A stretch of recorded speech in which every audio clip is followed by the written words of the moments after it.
Juan 8:28, les dijo pues Jesús: cuando hayáis levantado al Hijo del Hombre, entonces conoceréis que yo soy y que nada hago por mí mismo, sino que según enseñó el Padre, así hablo. Esta prédica es la continuación de la prédica que di el viernes, en donde empezamos a hablar de los yo soy que dijo Jesús en el Evangelio de Juan. Hablamos dos solamente el día viernes, hoy vamos a hablarlos todos los demás. Mi hermano, si tú no has escuchado esta prédica, la puedes encontrar en el canal de Facebook, ahí está la prédica del viernes, o si bien te quieres ir a YouTube, también la subí al YouTube, ahí la puedes encontrar en nuestro canal de YouTube. La prédica se llama Jesús, el gran yo soy. Así que te recomiendo que vayas allá para que puedas disfrutar y puedas degustar todas las cosas que el Señor nos ha dado para este año 2021. Pero bueno, vamos a entrar en detalle, vamos a entrar en materia. El Señor me dirige a través del Espíritu Santo a este libro de Juan, porque si bien es cierto, este libro de Juan tiene muchos años de haberse escrito, miles de años de haberse escrito, hay un código, hay una codificación colocada en ese libro que el Señor me abrió los ojos, o sea, por el Espíritu Santo. No es que yo lo encontré, sino que la palabra me encontró, como dice la propia palabra, que te discierne espiritualmente, y me mostró cosas interesantes que están en el libro de Juan.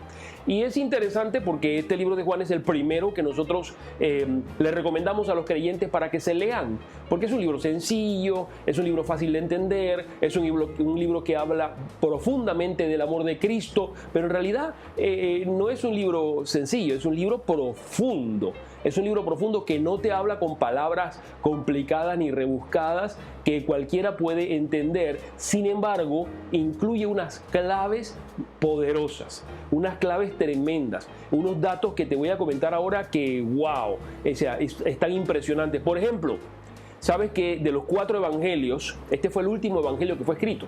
Mateo, Marcos, Lucas escribieron primero los 3 evangelios y luego Juan escribió este evangelio. Los estudiosos piensan que 60 años después, o quizás un poquito más.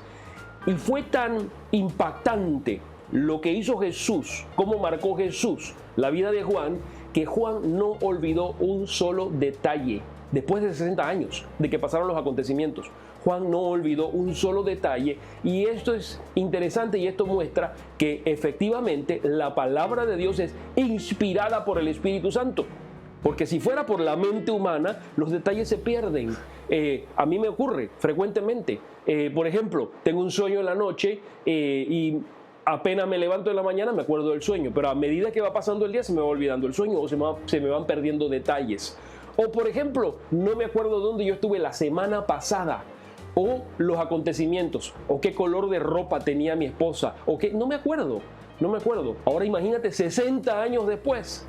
Esto es indicativo de que fue el Espíritu Santo quien inspiró las Sagradas Escrituras. El libro de Juan también es considerado un evangelio aparte. La Biblia habla que los 3 primeros son evangelios sinópticos. Se les llama así porque tienen los mismos acontecimientos, tienen las mismas cosas narradas, solo que de diferente ángulo, y también para diferentes personas, que está dirigido para diferentes personas. Sin embargo, el libro de Juan es un evangelio que no se le llama sinóptico, es un evangelio diferente, porque en el evangelio de Juan se narran cosas que no están narradas en los otros evangelios. Es un evangelio diferente. Por ejemplo, Jesús hizo muchísimos milagros que están relatados en los primeros 3 evangelios. Sin embargo, en el Evangelio de Juan se narran 7 milagros, solamente 7 milagros, y 5 de esos milagros no se mencionan en ninguno de los otros 3 evangelios. Es un evangelio diferente. Por otro lado, los 3 primeros evangelios están escritos de manera cronológica, o sea, a medida que van ocurriendo los eventos, van siendo narrados desde el nacimiento de Jesús hasta la crucifixión, muerte y resurrección de nuestro Jesús, cronológicamente. Pero el libro de Juan no está escrito de forma cronológica. ¿Fue un error? ¿Fue un capricho? No. En la Biblia no hay errores. En la Biblia no hay caprichos de nuestro Dios. Todo ha sido colocado allí con un propósito. ¿Por qué Juan decidió colocar ciertos acontecimientos al azar? Y te doy un ejemplo. Por ejemplo, empezando el Evangelio de Juan, se narra las bodas de Caná. Este es uno de los primeros milagros que hace el Señor, que transforma el agua en vino. En ese mismo capítulo, Juan 2, sin terminar el capítulo, se narra cuando Jesús entra en el templo y voltea las mesas de los cambistas. Ambos acontecimientos que están seguidos en Juan 2, el uno del otro, tienen una separación de 3 años y medio, porque uno fue iniciando el ministerio de Jesús y el otro fue terminando el ministerio de Jesús. Cuando Jesús entró en Jerusalén, se acuerdan que las multitudes lo aclamaron: Hosana, Hosana, el hijo de David, y pocos días después iría a la crucifixión. O sea, Juan los pone pegados los dos acontecimientos. ¿Por qué? Bueno, eso lo vamos a ver más adelante. Son datos curiosos que quiero entregarte para motivarte que leas el libro de Juan, pero no lo leas como siempre lo has leído, sino que lo leas y lo escudriñes, sino que lo leas, lo estudies, encuentres esos tesoros escondidos que están en la palabra, que están allí para ti y para mí. Amén. También una de las características que encontramos es que acerca de los milagros de Jesús, en todos los primeros 3 evangelios, la característica que tenía Jesús es que cuando él llegaba a un lugar, la palabra dice que sanaba a todos. Dice que llegaba a un lugar y todos eran sanados, no quedaba uno allí. Y es más, el libro de Mateo dice que hubo una rara excepción cuando Jesús llegó a Nazaret. Dice que Jesús no pudo sanar a mucha gente por causa de la incredulidad de ellos, porque ellos conocían a Jesús, lo habían visto desde pequeñito, conocían a Jesús desde que había sido traído por José y María, y muchos no creían que él era realmente el Hijo de Dios. Sin embargo, dice que Jesús sí pudo sanar a algunos imponiéndoles las manos, pero eso fue como una cosa rara que dice Mateo, porque normalmente Jesús llega y sana a todo mundo. Sin embargo, en el libro de Juan hay excepciones bien marcadas. Por ejemplo, Jesús llega a un estanque donde hay un señor que tiene 38 años esperando a ser sanado, y ese estanque está lleno de enfermos. Ese estanque está lleno porque dicen que de cuando en cuando descendía un ángel, removía las aguas y el primero que entraba en las aguas era sanado. Y resulta que Jesús llega donde este hombre y solamente lo sana a él, no sana a más nadie. Pero en los otros evangelios decía que donde él llegaba sanaba a todo mundo, pero aquí hay una clara excepción. ¿Por qué se dio la excepción? Bueno, ese es otro dato curioso que te estoy entregando para motivarte a que leas la palabra de Dios, específicamente el libro de Juan, y encuentres, vamos a predicar de esto más adelante, porque también vamos a hablar de los 7 milagros que están incluidos en el libro de Juan. Así que vamos a hablar de esto más adelante, pero yo quiero motivarte a que lo encuentres previamente, a que estudies la palabra, te metas en la palabra y degustes realmente y me puedas decir: pastor, ya encontré por qué. Me alegraría, me encantaría que alguien me llame y me diga: pastor, ya encontré por qué se dio esto o por qué se dio lo otro, o por qué el libro de Juan pareciera estar en desorden, pero no está en desorden. Gloria al Señor. Y Juan, además de escribir el evangelio que lleva su nombre, el evangelio según San Juan, también escribió el Apocalipsis y escribió una serie de cartas que están en el Nuevo Testamento. En el libro de Apocalipsis nos encontramos, y tú lo has leído, nos encontramos con un montón, una numerología tremenda, nos encontramos con un montón de 7 en el libro de Apocalipsis. Nos encontramos con las 7 iglesias, el mensaje a las 7 iglesias, nos encontramos con los 7 candeleros, nos encontramos con las 7 diademas, nos encontramos con las 7 plagas, los 7 ángeles que llevan las 7 plagas postreras, nos encontramos con las 7 copas de la ira, nos encontramos con los 7 sellos, las 7 trompetas. Hay un pocotón de 7, los 7 espíritus. Hay un pocotón de 7 en el libro de Apocalipsis, como nosotros entendemos y hemos visto en prédicas anteriores. El número 7 habla de plenitud, habla de una obra completada, una obra perfecta, y el libro de Apocalipsis está lleno de ese número, el número 7. Y el evangelio según San Juan también los tiene, solo que de manera no tan evidente como el libro de Apocalipsis. Por ejemplo, ¿sabías que el libro de Juan solamente incluye 21 días de la vida de Jesucristo? Son eventos aislados, pero son 21 días de la vida de Jesucristo. Y los últimos 10 capítulos del libro de Juan incluye 7, la última semana en la vida de Jesucristo. Total, el libro total solamente son 21 días. Por eso es que el propio Juan dijo: si se escribieran todas las cosas que hizo Jesús, no cabrían los libros en la tierra. Sí, por eso él solamente escogió. ¿Por qué escogió esos 21 días en específico? Otro tema para que tú puedas averiguar también. Otra cosa interesante también es que el libro de Juan tiene 21 capítulos. Y una cosa interesante es que Juan no lo hizo con esa intención, porque originalmente cuando la Biblia se escribió no estaba dividida en capítulos y versículos. Eso fue hecho posteriormente. Por eso entendemos ahora que eso no es obra de Juan, que esta es obra del Espíritu Santo. Y el Espíritu Santo ordenó o inspiró a las personas que separaron la Biblia en capítulos y versículos, que el libro de Juan tendría que tener 21 capítulos. Y es interesante, porque 21 días de la vida de Cristo, 21 capítulos también. Es interesante también ver de que en el libro de Juan se mencionan 7 referencias a las veces que Jesús dijo, yo soy. Esas son las que vamos a ver en el día de hoy. Yo soy el pan de vida, yo soy la luz, yo soy la puerta, yo soy. 7 veces. Además de eso también se relatan 7 milagros. No 6, no 9, no 10. 7 milagros que hizo Jesús. Además de eso también tiene 7 discursos. O sea, 3 por 7 es 21. 21, la cantidad de días que fueron narrados en el Evangelio de Juan. 21, la cantidad de capítulos. Y ahora que tú tienes tu Biblia en tu mano, te quiero invitar, anda, ve al libro de Juan, capítulo 21. Juan capítulo 21. Si puedes buscar en tu Biblia digital, donde la tengas, anda, ve. ¿Cuál es el título que dice allí? ¿Cuántos discípulos estaban esperando a Jesús o encontró Jesús? 7 discípulos. Interesante que en el capítulo 21 Juan narra acerca del encuentro que tiene 7 discípulos con Jesús. Nuevamente, el número 7, múltiplos de 7, y este año es el año 2021. Por eso es que te digo que el Señor me guió a este libro para mostrarnos la riqueza de su gloria. Hay cosas tremendas que el Señor nos quiere mostrar este año y que tenemos que buscar minuciosamente, escarbar en la Biblia. Este año tú y yo vamos a leer la Biblia con mayor minuciosidad y vamos a leer la Biblia metiéndonos profundo en ello, porque vamos a escarbar, porque el reino de Dios es como el que escarba y encuentra un tesoro escondido. Así vamos a hacer, vamos a escarbar en la palabra de Dios y vamos a encontrar los tesoros escondidos bien guardados que el Señor tiene allí para nosotros. Amén.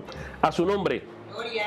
Y hay mucho que ver, hay muchas cosas tremendas que ver en el libro de Juan, pero hoy quiero que empecemos a disfrutar lo que, bueno, ya empezamos el viernes a hablar acerca de los yo soy.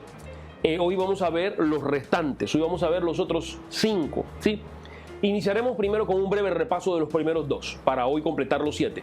Pero si quieres ver el detalle completo, tienes que verte la prédica que está en YouTube o la prédica que está en el Facebook. Allí quedaron grabadas las dos. El Facebook Live quedó grabada en vivo y la de YouTube la subí posteriormente, pero está allí. La puedes encontrar, Jesús, el gran yo soy. Empezamos, comencemos. Primero, el pan de vida. Jesús dice en Juan 6:35, Jesús les dijo, yo soy el pan de vida, el que viene a mí nunca tendrá hambre, y el que en mí cree no tendrá sed jamás. Yo soy el pan de vida, dijo Jesús. ¿Qué significa esto?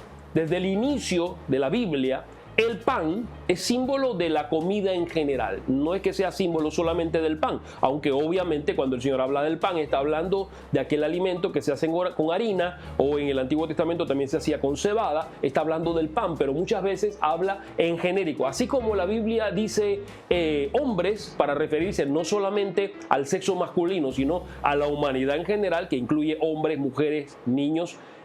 Así también habla del pan en genérico para identificar el alimento. Y uno de los ejemplos lo tenemos en el libro de Génesis, cuando Adán fue echado del Edén y el Señor lanzó sobre él una maldición en Génesis 3:19 que dice, con el sudor de tu rostro comerás el pan hasta que vuelvas a la tierra, porque de ella fuiste tomado, pues polvo eres y al polvo volverás.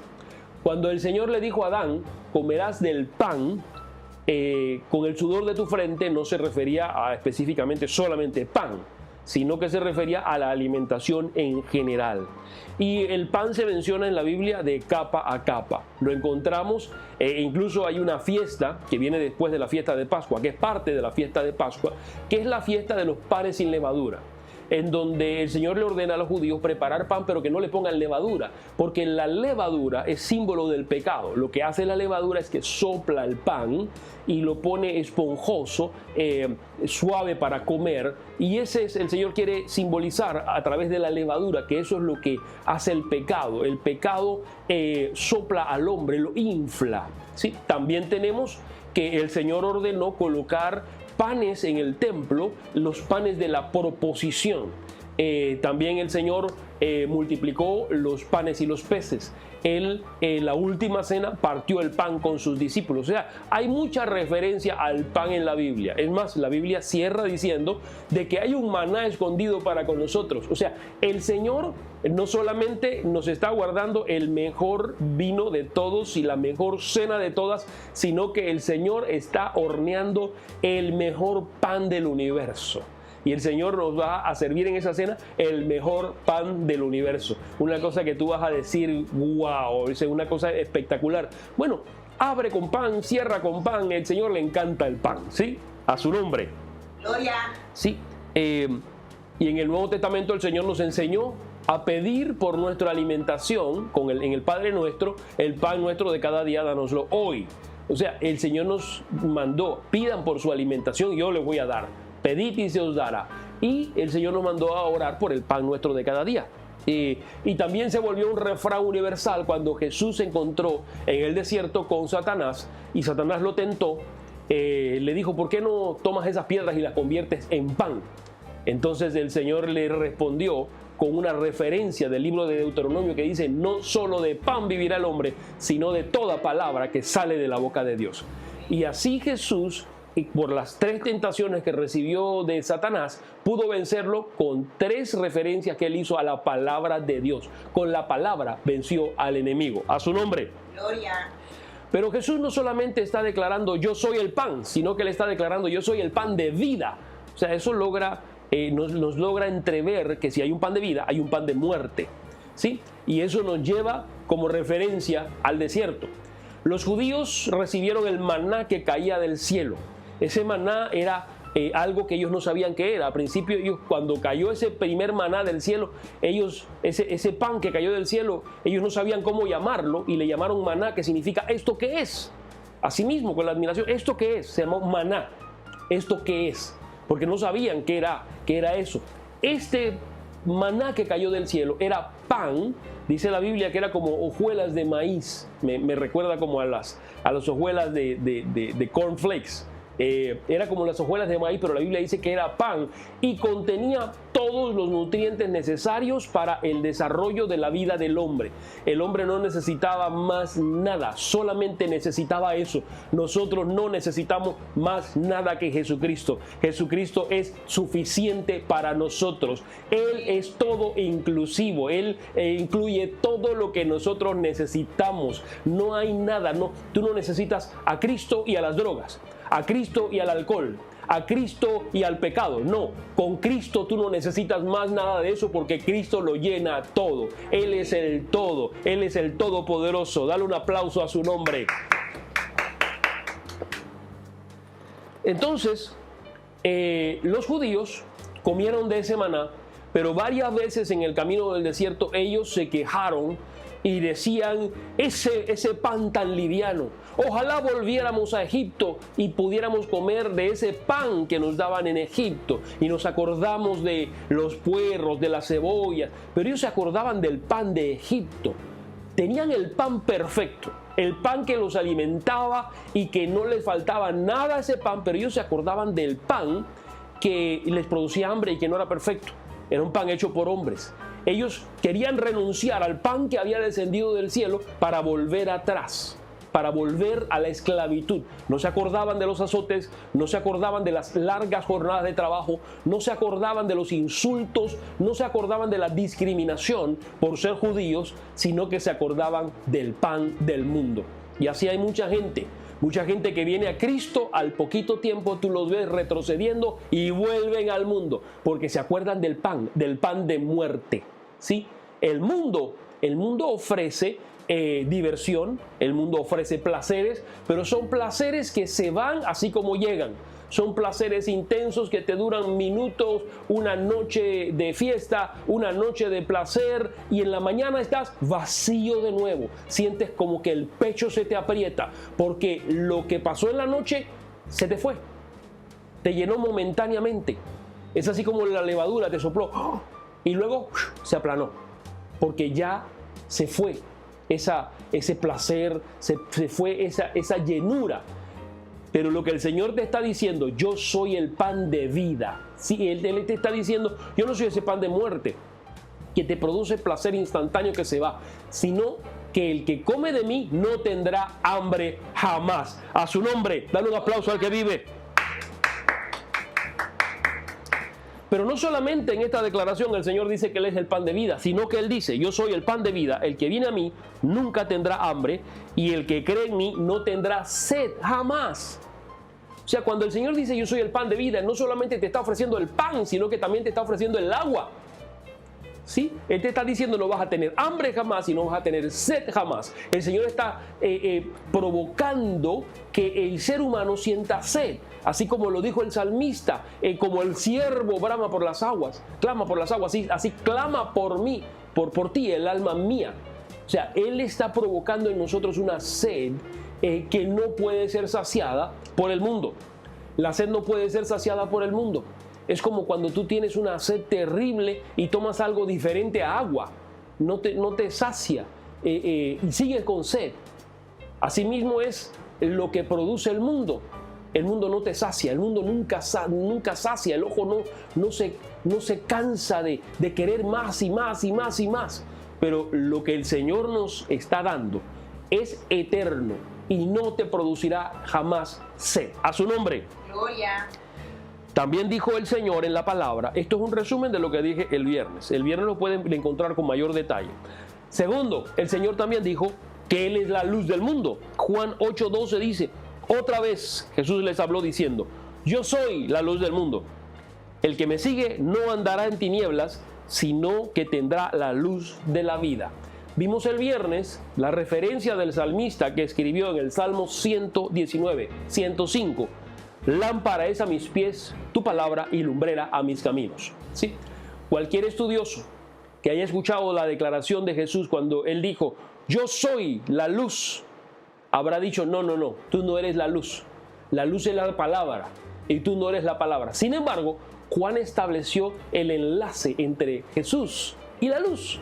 Porque Juan dijo en Juan 1, del 1 al 3, en el principio era el verbo, y el verbo era Dios, y el verbo era con Dios, y el verbo era Dios. Este era en el principio con Dios. Todas las cosas por Él fueron hechas, y sin Él nada de lo que ha sido hecho fue hecho. Y Juan 1:14 dice, y aquel verbo fue hecho carne, y habitó entre nosotros, y vimos su gloria, gloria como del unigénito del Padre, lleno de gracia y de verdad. O sea, cuando Jesús dijo, yo soy la luz del mundo, el Antiguo Testamento dice que la palabra es lo que nos alumbra, es lámpara a nuestros pies. Y Juan dice, Él es la palabra, Él es el verbo. ¿Sabes por qué dice Juan que Él es el verbo? Porque el verbo en una oración gramatical es lo que une todo, es lo que le da sentido a toda la oración. Toma una oración y sácale el verbo para ver si tiene sentido. No tendrá ningún sentido. No importa cuán elaborada pueda ser la oración. Sin el verbo, carece de sentido. Asimismo, es lo que enunció Juan. Él es el verbo. Él es lo que le da sentido. Él es el que une todas las partes. Sin el verbo, la vida no tiene sentido. Sin el verbo, la oración gramatical no tiene sentido. No dice nada. Es una cosa que no se entiende. Sin Jesús, la vida no se entiende. No tiene sabor, no tiene color, no tiene forma, no tiene sentido. Está totalmente desordenada. Pero con Jesús, nuestra vida tiene sentido. Él es la luz que nos alumbra. Y en la palabra de Dios, nosotros, cualquier pregunta que nosotros tengamos, la podrás encontrar allí. Y todas las respuestas a las preguntas serán la misma. Jesús es la respuesta a todas nuestros interrogantes. Jesús es la respuesta para todas nuestras preguntas. Por eso es que el Señor dice, yo soy la luz del mundo. A su nombre. Gloria. Tercero, y ahora entramos en materia nueva. Jesús dice que Él es la puerta. Juan 10:9 dice, yo soy la puerta. El que por mí entrare será salvo. y entrará y saldrá y hallará pastos.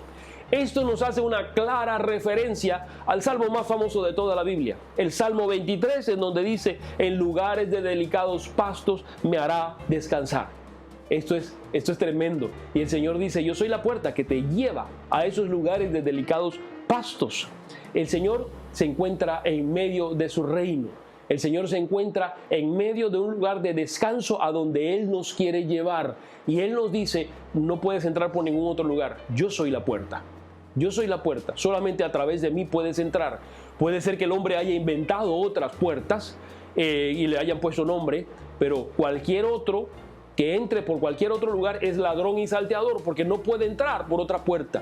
Hay puertas que el hombre le ha puesto nombre. Le ha puesto nombre de hombres. Por ejemplo, Mahoma, le ha puesto Buda,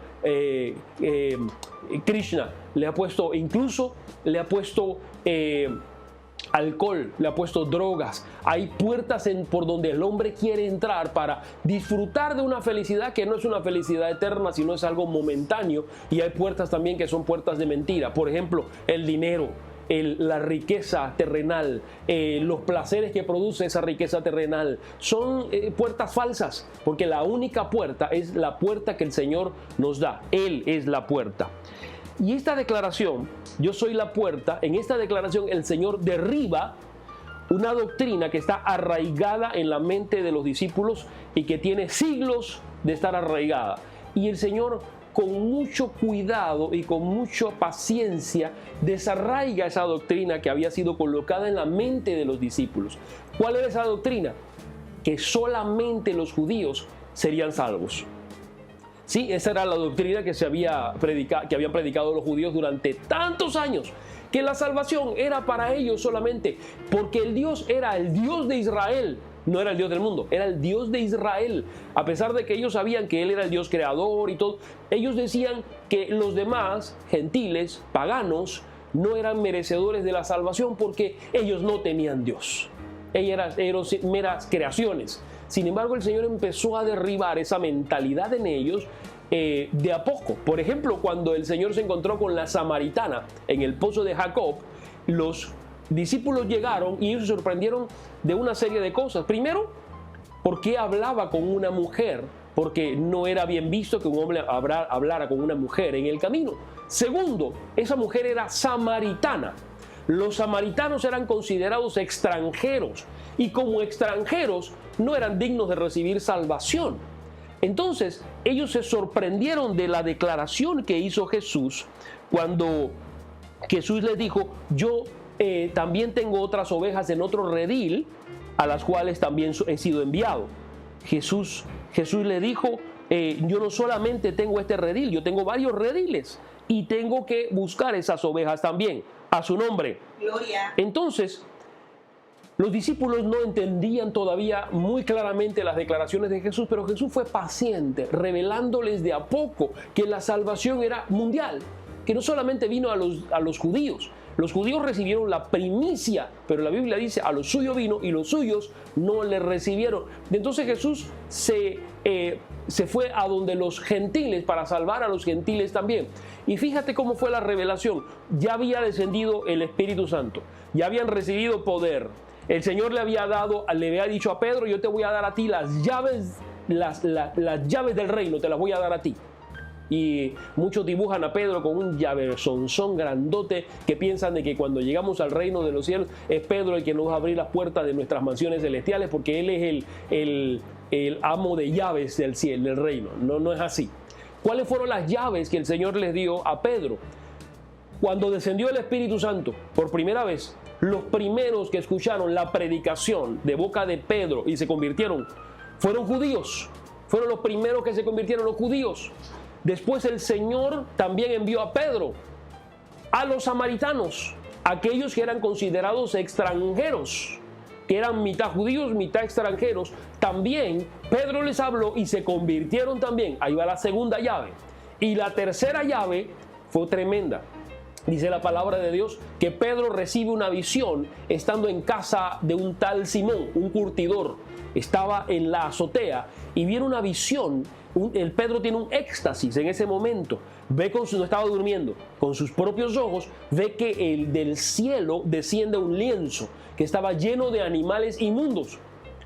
Y una voz del cielo le dice: Pedro, mata y come. Y Pedro le dice no a la voz, porque nunca nada inmundo ha entrado en mi boca. Y así ocurrió 3 veces, y las 3 veces Pedro dijo no, y no entendió la visión. Y él se quedó pensando, ¿qué quiere decir este asunto? No entendió. Pero al ratito lo vinieron a buscar. Tocaron la puerta y vinieron a buscarlo para llevarlo a la casa de un tal Cornelio, un centurión romano.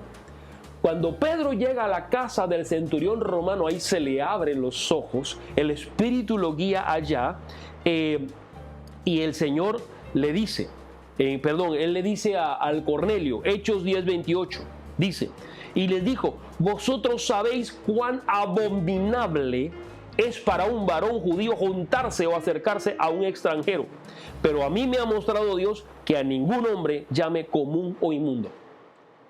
O sea, la doctrina que ellos tenían en su cabeza hasta ese momento es que era abominable acercarse siquiera o juntarse con un extranjero. Por eso es que los discípulos vieron mal que Jesús se sentara con una samaritana extranjera a conversar. Ellos tenían eso arraigado en su doctrina, y esa doctrina la traían por cientos de años.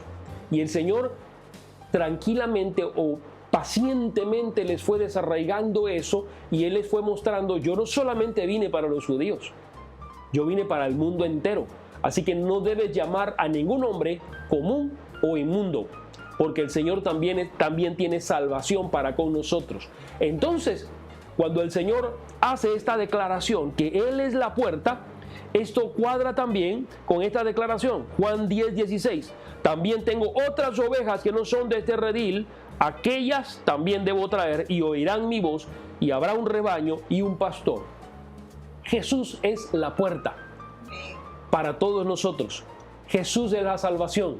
Vino a los judíos primeramente porque les dio la primicia, pero ahora está trabajando con nosotros. No hay ningún ser humano que pueda decir: yo no, en realidad yo soy muy malo para recibir a Jesús, he pecado demasiado para recibir a Jesús, porque el Señor dice que Él no hace acepción de personas. No importa la calidad de pecado que tú hayas cometido, si ha sido muy grave, si le pides perdón y te arrepientes y te apartas del camino de maldad, dice la palabra de Dios que Él es fiel y justo para perdonar tus pecados y librarte de toda maldad. A su nombre. Gloria. Cuarto, el Señor dice que Él es el buen pastor. Juan 10:11 dice: yo soy el buen pastor da su vida por las ovejas. Ninguno que cuida ovejas y es asalariado pone su vida por las ovejas, porque él recibe un salario. Él recibe un salario para desempeñar una labor, pero si su vida está en peligro, él prefiere sacar su vida y que las ovejas se mueran, porque es asalariado. Pero nuestro Dios, nuestro Jesús, no es un asalariado. Él es el pastor que pone su vida por delante, y eso fue lo que efectivamente hizo. Nuestro buen pastor, puso su vida por nosotros en la cruz del Calvario, derramó su sangre para que el enemigo no viniera y nos consumiera. Eso es lo que hace el buen pastor. El buen pastor es como David en el desierto cuidando a sus ovejitas, que dice que cuando venía un león o venía un oso, él le salía al encuentro y lo vencía. Él le salía al encuentro, incluso si algún león o animal tenía una ovejita entre sus dientes, se la sacaba de la boca. Él ponía su vida por las ovejas. Asimismo es nuestro buen pastor. Nuestro buen pastor puso su vida literalmente para salvar nuestra vida, para salvar nuestra alma, para darnos salvación eterna. Amén. Amén. Y esta declaración cuadra perfectamente con lo ya dicho en el Antiguo Testamento, en el Salmo 23, que seguro muchos de nosotros no lo sabemos de memoria. Ahora lo vamos a leer, pero vamos a reemplazar la palabra Jehová por el gran yo soy. Dice así, Salmo 23 del 1 al 6. El gran yo soy es mi pastor, nada me faltará. En lugares de delicados pastos me hará descansar, junto a aguas de reposo me pastoreará. confortará mi alma, me guiará por sendas de justicia por amor de su nombre. Aunque ande en valle de sombra de muerte, no temeré mal alguno, porque tú estarás conmigo, tu vara y tu cayado me infundirán aliento. Aderezas mesa delante de mí en presencia de mis angustiadores. Unges mi cabeza con aceite, mi copa está rebosando. Ciertamente el bien y la misericordia me seguirán todos los días de mi vida, y en la casa del gran yo soy moraré por largos días. Ahora ves cómo va todo tomando forma. Jesús es el gran yo soy. Dale un aplauso a nuestro Señor. Quinto, Él dijo que Él es la resurrección y la vida. Juan 11, 25, 26 dice, les dijo Jesús, yo soy la resurrección y la vida. El que cree en mí, aunque esté muerto, vivirá. Y todo aquel que vive y cree en mí, no morirá eternamente. Esto es interesante, y aquí hay un tesoro escondido que no habíamos visto anteriormente. Por lo menos yo no lo había visto. No sé si tú lo habías visto. El Señor está hablando aquí de dos grupos de personas. Personas que mueren y personas que no mueren. Es interesante porque Él dice, el que cree en mí, aunque esté muerto, vivirá. Toda persona que haya fallecido en los siglos anteriores o todavía siguen falleciendo creyentes, aquí está la promesa del Señor, aunque esté muerto, vivirá. Nos vamos a encontrar con esa persona en el reino de los cielos, porque el que muere en Cristo en realidad no muere, sino que vive, a su nombre. Gloria. Pero también dice, y todo aquel que vive y cree en mí no morirá eternamente. El Señor está diciendo que hay algunos que viven que no morirán. Eso nos habla del rapto. Amén. Eso nos habla de que hay una generación que va a escuchar el sonido de la trompeta, que va a ser trasladado de la tierra al cielo en un abrir y cerrar de ojos, y de repente nos vamos a encontrar vestidos de blanco, de repente nos vamos a encontrar con una multitud de personas parados en una nube, y vamos a preguntarnos ¿qué pasó?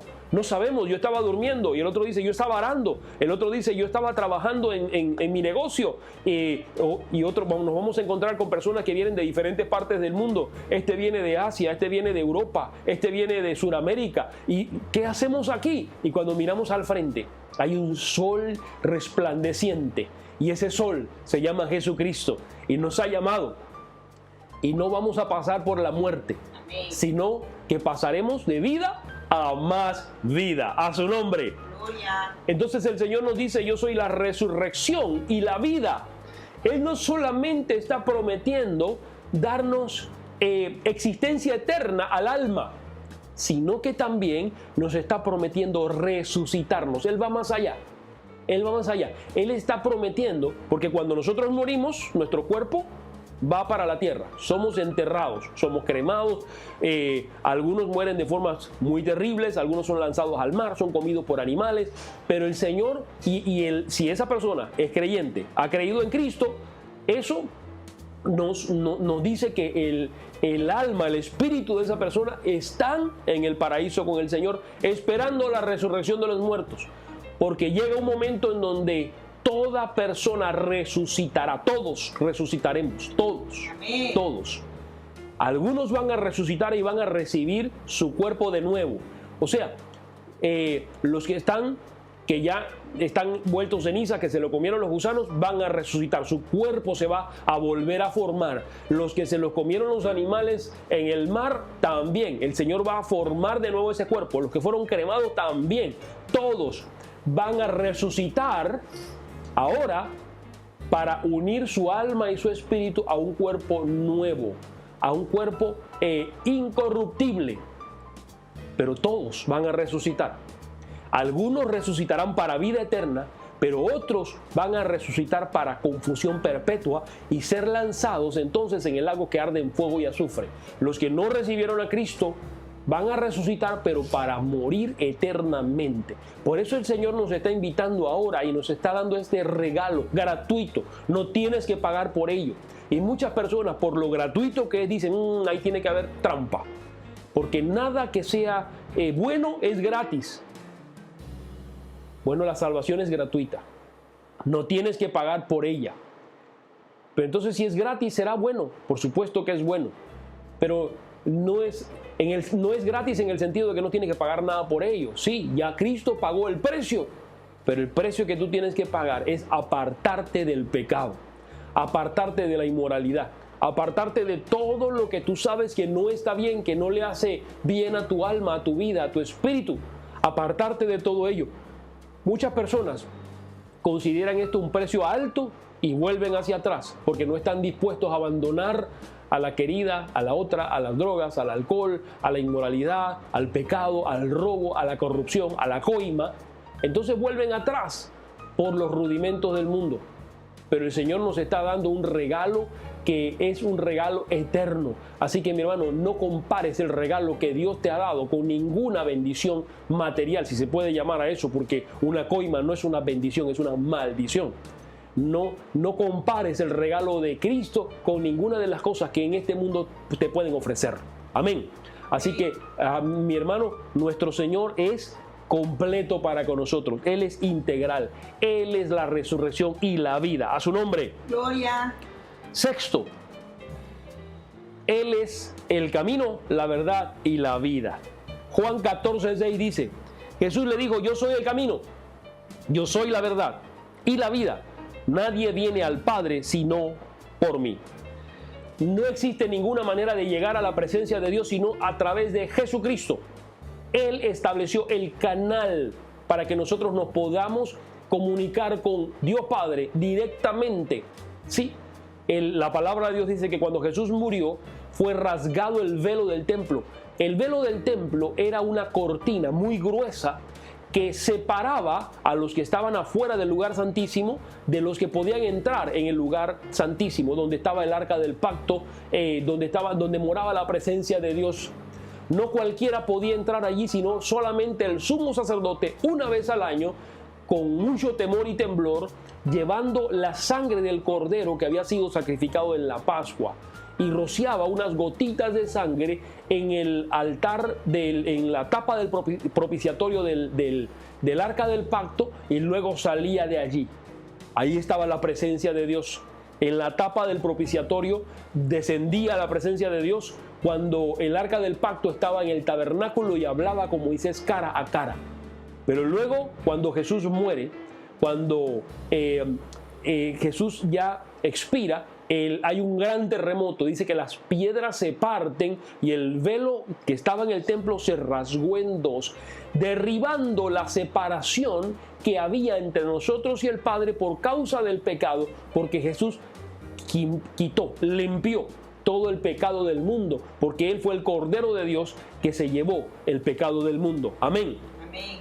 Así que, ya no habiendo separación entre nosotros y el Padre, tenemos acceso pleno al trono de la gracia en el momento que queramos y en cualquier momento. Él es la puerta, así que podemos entrar y salir, y podemos volver a entrar y volver a salir sin ningún tipo de impedimento. Él es la puerta, Él es el camino, Él es la verdad, Él es la vida, y solamente a través de Él podemos llegar al Padre. Él trazó un camino, y ese camino no pudo ser trazado por ningún otro, porque en ningún otro hay salvación, solamente en Cristo Jesús. Eso lo dice Hechos 4:12.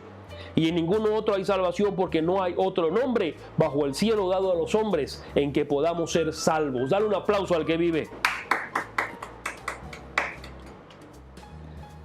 Y séptimo dice, la vid. Jesús dijo, yo soy la vid. Juan 15:5 dice, yo soy la vid, ustedes los vástagos. El que permanece en mí y yo en él, este lleva mucho fruto, porque separados de mí, ustedes nada pueden hacer. En otras versiones de la Biblia dice, ustedes son los pámpanos o las ramas. El Señor dice, yo soy el tronco de la vid. La vid es el árbol que produce la uva, ¿sí? Él es el tronco de ese árbol. Y Él está diciendo, si quieren, yo soy ese tronco, ustedes son las ramas. Una rama cortada de la vid se seca y se muere. Nada puede hacer. Entonces nosotros tenemos que mantenernos siempre pegados en la vid, en el tronco. Interesante de que son las ramas las que producen los frutos, pero una rama cortada no produce frutos. Por el contrario, una rama cortada se seca y se muere, pero una rama que esté pegada al tronco produce frutos. pero hay incluso ramas que están pegadas al tronco que no producen frutos. Esas ramas son cortadas y podadas por el podador, por el viñador. ¿Por qué? Porque la rama que no produce frutos, aún así esté sembrada en el tronco, es cortada y echada al fuego.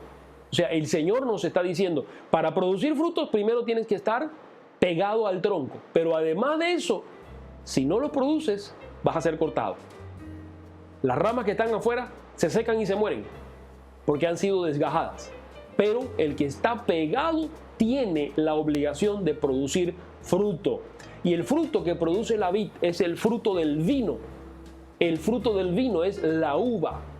Y es interesante porque el Señor no vino para amargarnos la vida. El Señor no vino para provocarnos tristeza. El Señor no vino para provocarnos malestar, sino que el Señor vino para que tuviéramos gozo. Por eso el apóstol Pablo dice, regocijaos. Otra vez os digo, regocijaos.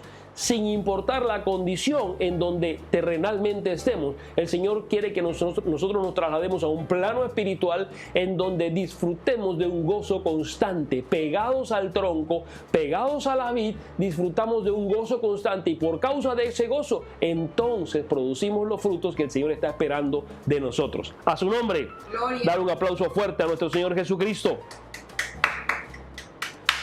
Ahora, en conclusión, cada una de estas declaraciones, yo soy, la primera declaración sostiene que Jesús es lo único que necesitamos. Él es nuestro pan de vida y Él es nuestra agua. No necesitamos más nada que Jesús.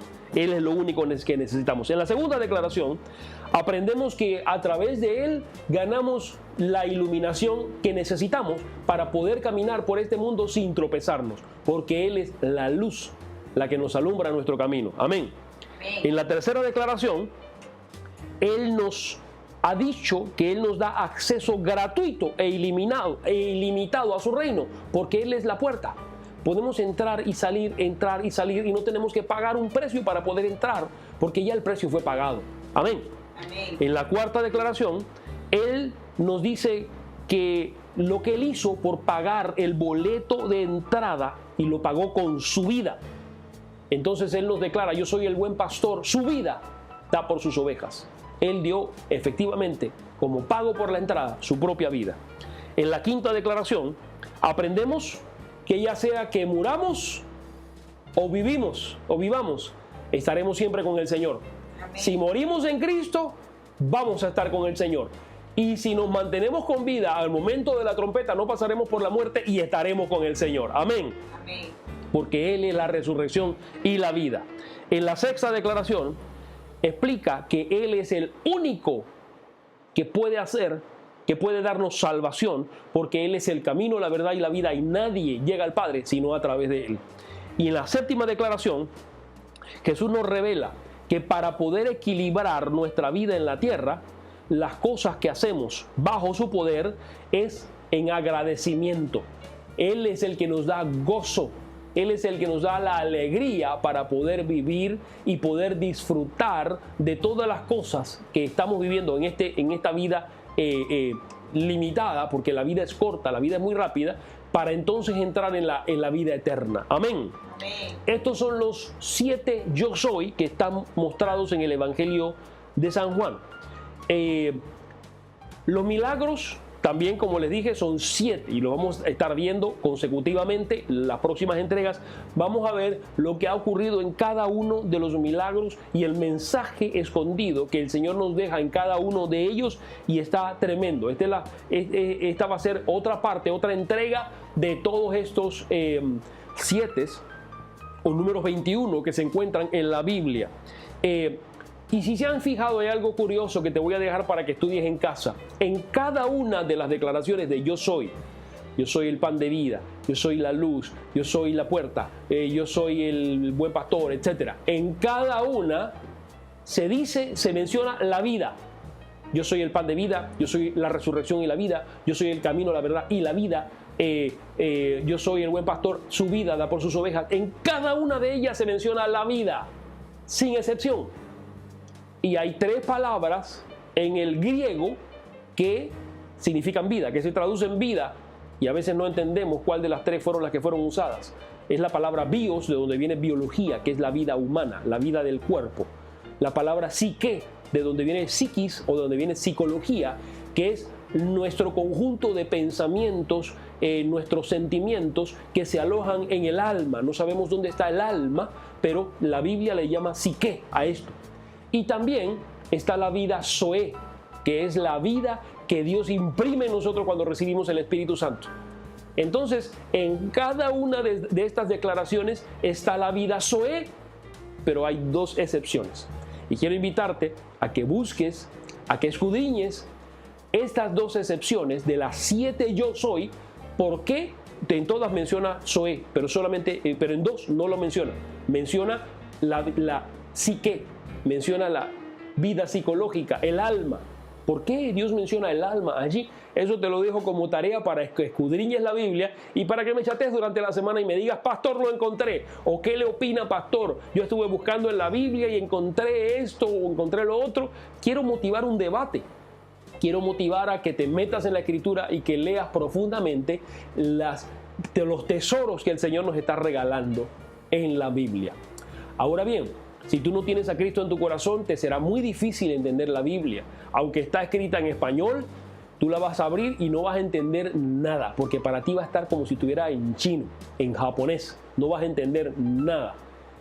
¿Cómo la puedes entender? Recibiendo al Espíritu de Cristo, porque la palabra dice que la Escritura se discierne espiritualmente. Cuando tienes el Espíritu Santo de Dios y lees la Escritura, tú dices, la entiendes. Y tú dices, ¿cómo? Si antes yo no entendía esto. Antes yo no sabía, pero ahora que tienes el Espíritu Santo, entonces lo puedes entender. Así que yo te quiero invitar, si tú no tienes a Cristo en tu corazón, yo te quiero invitar ahora a que lo recibas. Yo te quiero invitar ahora a que te metas con el Espíritu Santo y permitas que el Espíritu Santo te revele estos tesoros escondidos y bien guardados que Dios tiene para ti. Así que cierra tus ojos allí y vamos a hacer una oración. Vas a orar junto conmigo, allí donde estás. Cierra tus ojos y repite conmigo. Amado Dios, esta mañana vengo ante ti para pedirte perdón por todos los pecados que he cometido, para darte gracias por el milagro y el sacrificio de tu Hijo Jesús, que murió por mí, que tomó mi lugar en la cruz del Calvario, para que yo no vea muerte. Gracias, Jesús, porque tú moriste en la cruz, fuiste sepultado, pero Dios te levantó de los muertos y resucitaste. Por eso te invito ahora a mi corazón. Entra allí, Jesús. Coloca tu Espíritu Santo dentro de mí y dame una nueva vida. Desde este momento me declaro salvo en el nombre de Jesús. Amén. Amén. Mi hermano, te quiero felicitar por haber hecho esta oración. Si lo has hecho por primera vez, tremendo. Has pasado de muerte a vida, has encontrado a Cristo, has encontrado el mejor regalo, algo que vale más que todos los tesoros que hay en esta tierra, algo que vale más que todo el oro y toda la plata. Jesús dentro de ti, mi hermano, es un antes y un después. El Señor ha hecho una nueva criatura contigo hoy. Has nacido de nuevo. Tremendo. Quiero invitarte a que nos sigas viendo. Mientras estemos en cuarentena, vamos a seguir transmitiendo en este lugar. Cuando ya no estemos en cuarentena, vamos a estar transmitiendo desde el templo. No vamos a dejar de transmitir, vamos a seguir transmitiendo. Así que te quiero invitar a que cuando no estemos en cuarentena nos acompañes en el templo, nos visites.